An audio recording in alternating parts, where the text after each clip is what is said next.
ओम श्री गणेशाय नमः। कोई भी कार्य करने से पहले यदि आप गणेश जी का स्मरण करते हैं तो कार्य की सिद्धि होती है। राधे कृष्णा फ्रेंड्स, कैसे हैं?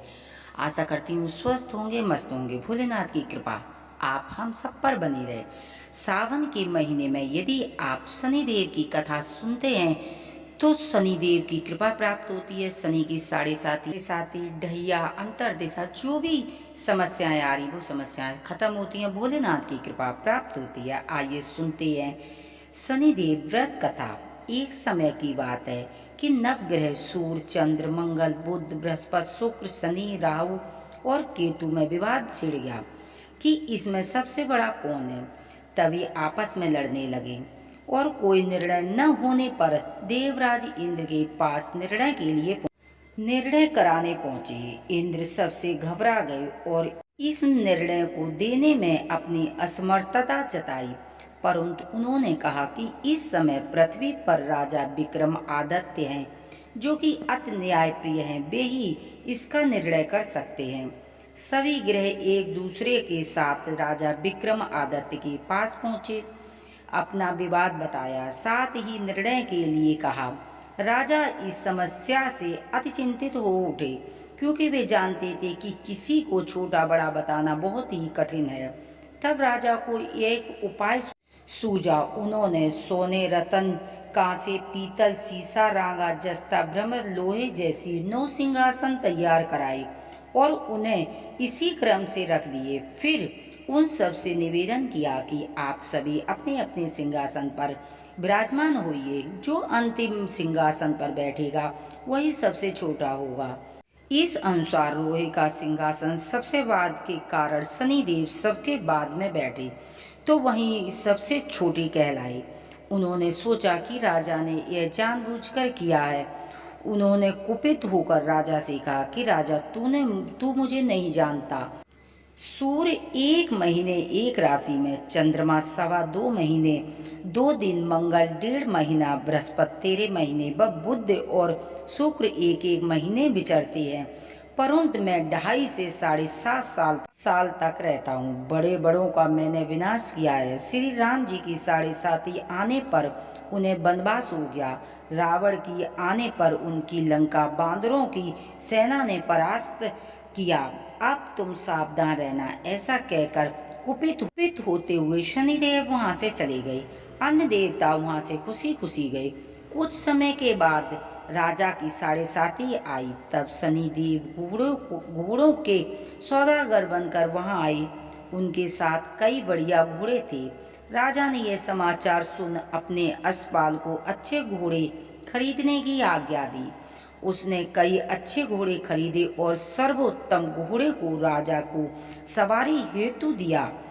राजा ज्यों ही उस घोड़े पर बैठा, घोड़ा सरपट वन की ओर भागा, भीषण वन में पहुंच गया और अंतर्ध्यान हो गया और राजा भूखा प्यासा भटकता रहा। तब अगले ग्वाले ने उसे पानी पिलाया। राजा ने प्रसन्न होकर उसे अपनी अंगूठी दे दी। वह अंगूठी देखकर राजा नगर की तरफ चल दिया और वहां अपना नाम उज्जैन निवासी बीका बताया। वहां एक सेठ की दुकान में उसने जल इत्यादि पिया और कुछ विश्राम किया। भाग्यवश उस दिन सेठ की बड़ी बिक्री हुई। सेठ ने खाना इत्यादि कराने खुश होकर अपने साथ उसे रख लिया। राजा ने एक खूंटी पर देखा कि एक हार लटका है जिसे खूंटी निगल रही है। थोड़ी देर में पूरा हार गायब हो गया। तब सेठ ने आने पर देखा कि हार गायब है। उसने समझा कि बीका ने उसे चुरा लिया है। उसने बीका को कोतवाल के पास पकड़ा दिया। फिर वहां के राजा ने भी उसे चोर समझकर हाथ पैर कटवा दिए। वह चौरंगिया बन गया और नगर के बाहर फिकवा दिया गया। वहां से एक तेली निकल रहा था, जिसे दया आई और उसने अपने बीका को अपनी गाड़ी में बिठा लिया। बीका अपनी आवाज देकर बैलों को हाँकता रहता था। उस काल राजा की सनी 7.5 समाप्त हुई। वर्षा काल आने पर वह मल्हार गाने लगा। तब वह जिस नगर में था वहां की एक राजकुमारी मन भावनी को वह इतना भा गया कि उसने मन ही मन में प्रण किया कि मुझे इसी के साथ विवाह करूंगी। उसने दासी को ढूंढने के लिए भेजा। दासी ने बताया कि वह एक चौरंगिया है, परंतु राजकुमारी ना मानी। अगले ही दिन उठते ही वह अनुशासन पर बैठ गई और विवाह करूंगी तो मैं उसी के साथ करूंगी, इस तरह की जिद करने लगी। तो राजा ने उस तेली को बुलाने भेजा और विवाह की तैयारी करने को कहा। फिर उसका विवाह राजकुमारी के साथ हो गया। तब एक दिन सोते हुए स्वप्न में शनिदेव ने राजा से कहा, राजन देखा, तुमने मुझे छोटा बताकर कितना दुख झेला है। तब राजा ने उससे क्षमा मांगी और प्रार्थना की कि हे शनिदेव, जैसा दुख मुझे दिया है ऐसा दुख किसी को न देना। शनिदेव मान गए और कहा, जो मेरी कथा पढ़ेगा, जो कथा सुनेगा, उस पर मेरी दशा का दुख नहीं पड़ेगा। जो नित्य मेरा ध्यान करेगा और चींटियों को आटा डालेगा, उसके सारे मनोरथ पूर्ण होंगे। साथ ही राजा को हाथ पैर भी वापस दिए। प्रातः आँख खुलने पर राजकुमारी ने देखा तो वह आश्चर्यचकित रह गई। बीका ने उसे बताया कि वह उज्जैन का राजा है, विक्रम आदित्य है। सभी अत्यंत प्रसन्न हुए। सेठ ने जब सुना तो वह पैर और हाथ जोड़कर गिड़गिड़ाने लगा। राजा ने कहा कि वह तो शनिदेव का कोप था, इसमें किसी का कोई दोष नहीं है। सेठ ने फिर शनिदेव से कहा कि मुझे शांति तब मिलेगी जब आप मेरे घर चलकर भोजन करोगे। सेठ ने अपने घर नाना प्रकार के व्यंजनों से राजा का सत्कार किया।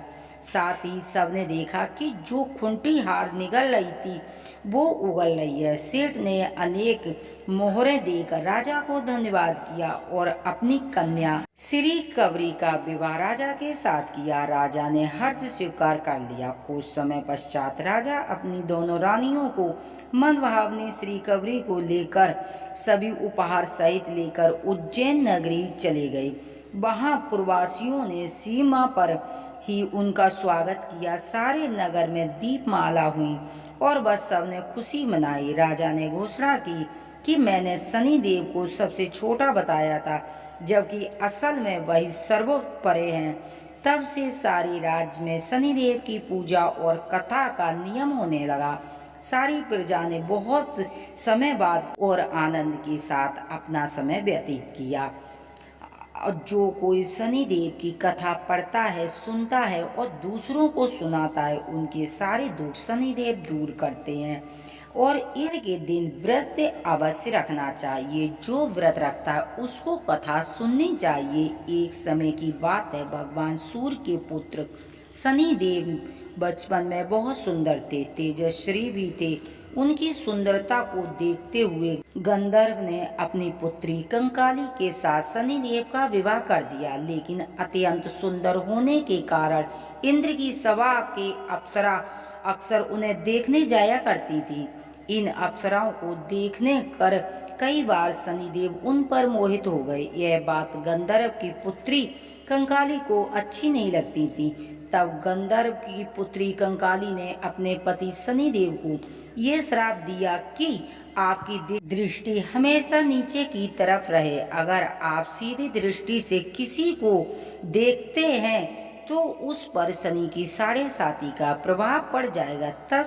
तब शनिदेव ने भगवान शिव की घोर तपस्या की। तपस्या के पश्चात भगवान शिव प्रसन्न हुए और बोले, हे सूर्यपुत्र शनिदेव, वर मांगो। तब शनिदेव बोले, यह सदाशिव शंभु, हम पर कृपा करके हमें दृष्टि पर सीधे देखने के लिए वर दीजिए।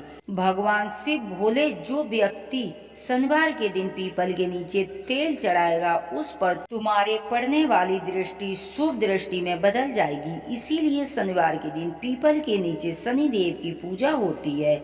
शनिदेव की पूजा में काले तिल, काले उड़द और खिचड़ी का भोग लगाने से शनिदेव बहुत प्रसन्न होते हैं।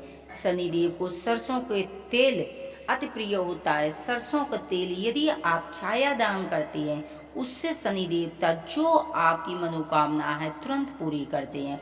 यदि आप सरसों के तेल में तिल डालकर अगर आपने दीप जला दिया तो शनिदेव की साथ ही ढैया से यदि आप परेशान हैं, संकटों से मुक्ति मिलेगी। शनिदेव की कृपा पाने के लिए आप सिक्कों का दान कर सकते हैं, कंबल का दान कर सकते हैं। शनिदेव को काली वस्तुएं अधिक प्रिय होती हैं, तो आप काली वस्त्रों का, जूतों का दान कर सकते हैं, छाते का दान करते हैं, तो आप देखेंगे कि शनिदेव बहुत ही जल्दी प्रसन्न होते हैं। आपके ऊपर शनि की 7.5 है, शनि की ढैया है या कोई अंतर दिशा है शनि की, तो आप क्या करेंगे, शनिवार के दिन उड़द की दाल का दीपक बनाकर, उसका आटा बनाएंगे, दीपक बनाकर उसमें सरसों का तेल और तिल डालकर यदि आपने शनि देव का नाम लेते हुए पीपल के वृक्ष के नीचे वो दीप दान शनिवार को किया, तो आप देखेंगे कि आपके बड़े बड़े मनोरथ सिद्ध होंगे, जो आपने कभी सोचा नहीं था। कम से कम 7-5 शनिवार अवश्य इस दीपक को जलाना चाहिए और शनि पीपल के वृक्ष की परिक्रमा करें, आपके बड़े से बड़े काम बनने लगेंगे। शनि की 7.5 ढैया रोग दोष और जो भी समस्या है व्यापार में, नौकरी में, सारी समस्या जड़ से होंगी समाप्त। आपके जीवन में शनिदेव की कृपा होगी और जिस पर शनिदेव की कृपा होती है उनके बारे न्यारे हो जाते, क्योंकि शनिदेव छप्पड़ फाड़ कर धन देती है। तो आपके भी जीवन में यदि आप बहुत समस्याओं से जूझ रहे हैं तो आप शनिदेव की कथा पढ़ें, कथा सुनना चाहिए और शनिदेव के व्रत करने चाहिए और शनिदेव के छोटे छोटे उपाय करके आप अपने जीवन को समृद्ध बना सकते हैं। यदि हमारी जानकारियाँ आपको पसंद आती हों, प्लीज़ चैनल को सब्सक्राइब करें, वीडियो को लाइक करें, शनिदेव लिखना न भूलें।